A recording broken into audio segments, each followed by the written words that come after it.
Asalaamu calaykum waraxmatullaahi wabarakaatuhu. Walaalayaalka maanta waxaynu ku soo gudbinaynaa duca aad iyo aad u nafci badan, nafihiinana anfacaysa iyo naftaydaba. Ducada intaynu u gudbin waxaynu ka codsanaynaa channelkeena ku xirnaataan, siina share garaysaan, naguna caawisaan subscribe-ka. Ducada haddaynu gudubno, Nebigu sallallahu alayhi wasallam maalin maalmaha ka mid ah isaga soo galay, wuxuuna ugu soo galay nin saxaabaysa ka mid ah oo ansaariya, ninkaasoo aad iyo aad murugaysan, magaciisana la yidhaahdo Abu Umaama. Nebigu sallallahu alayhi wasallam wuxuu ku yidhi, yaa Abu Umaama, maxaad murugaysan tahay? Wuxuu ku jawaabay, humuumun lazimatnii duyuunun, dayn ayaa i fuushay yaa rasuulallah.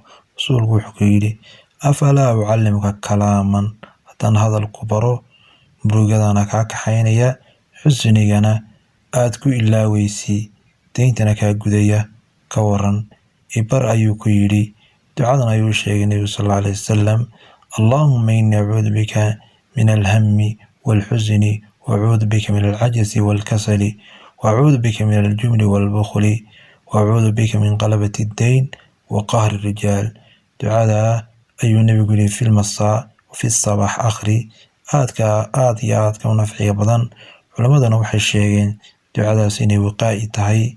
Xadiiskana waxaa soo saaray rawaahu Abu Daawud fi sunan ayuu ku soo saaray.